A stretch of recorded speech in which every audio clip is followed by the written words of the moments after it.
Halo semua mahasiswa, selamat datang dan selamat bergabung dalam kegiatan tutorial online mata kuliah hukum pajak.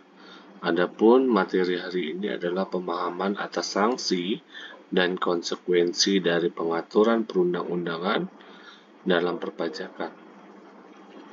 Karena sanksi menyebabkan pembayaran pajak yang lebih besar, baik karena dikenakan denda, bunga, denda kenaikan, bahkan sanksi pidana.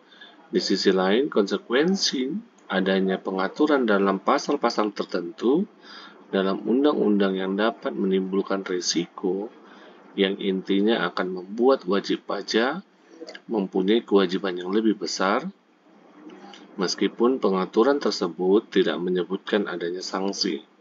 Hal ini harus diperhatikan terutama dengan diterapkannya sistem self-assessment dalam pemungutan pajak, yang berarti bahwa wajib pajak harus menghitung, membayar, dan melaporkan sendiri kewajiban pajaknya.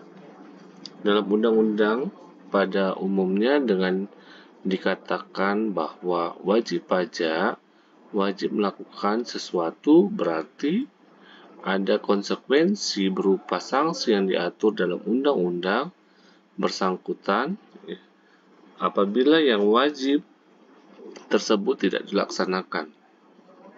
Dalam hal perpajakan yang mengatur mengenai penerimaan negara, tentunya hal ini terkait dengan kerugian negara apabila sesuatu tidak dilakukan, berarti pelanggaran yang dilakukan sangat cenderung masuk ke dalam ranah yang dapat merugikan negara. Dalam hal kerugian negara tidak berarti seseorang telah merugikan negara baru dihukum, melainkan bila tindakannya dapat merugikan negara, maka orang tersebut telah melakukan tindak pidana yang harus dipidanakan. Dengan self-assessment, wajib pajak bertanggung jawab dalam menghitung, membayar, dan melaporkan sebagai bentuk mempertanggungjawabkan pelaksanaan kewajiban pajaknya, dan wajib pajak dianggap mengetahui peraturan dengan benar. Sebagai contoh, misalnya dalam pengaturan SPT tahunan yang dilapor ke KPP, bila tidak memenuhi syarat, maka laporan tersebut tidak diterima sebagai laporan SPT tahunan, melainkan hanya dianggap sebagai data.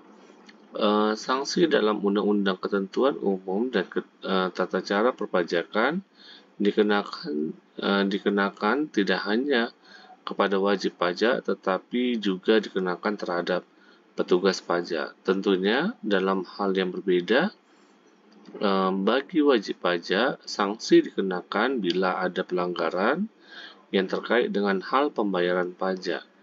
Sementara itu, petugas atau pejabat pajak terkait dengan pelayanan kepada masyarakat, sanksi administrasi yang dapat dikenakan bagi pihak wajib pajak dapat berupa sanksi bunga, denda kenaikan pokok pajak, dan jumlah tertentu. Konsekuensi penting yang berhubungan dengan perhitungan objek pajak, pemungutan atau pembayaran, ada pasal-pasal yang perlu diperhatikan karena dapat terjadi wajib pajak kurang memperhatikan pengaturan yang konsekuensinya utang pajak bertambah, dan tentunya akan ada sanksi. Sanksi pidana dikenakan pada orang yang lalai atau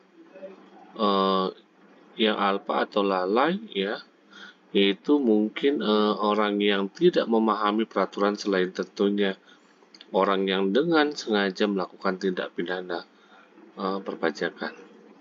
Sanksi bagi setiap orang yang karena kealpaannya sehingga dapat menimbulkan kerugian pada pendapatan negara, dan perbuatan tersebut merupakan perbuatan setelah perbuatan yang pertama kali didenda paling sedikit 1 kali jumlah pajak terutang yang tidak atau kurang dibayar, dan paling banyak dua kali jumlah pajak terutang yang tidak atau kurang dibayar, atau dipidana kurungan paling singkat 3 bulan atau paling lama 1 tahun. Sanksi pidana untuk wajib pajak yang sengaja sehingga menimbulkan kerugian pada pendapatan negara dipidana dengan pidana penjara paling singkat 6 bulan dan paling lama 6 tahun dan denda paling sedikit 2 kali jumlah pajak terutang yang tidak atau kurang dibayar dan paling banyak 4 kali jumlah pajak terutang yang tidak atau kurang dibayar. Demikian yang dapat saya sampaikan. Semoga dapat bermanfaat. Semoga sukses selalu. Terima kasih.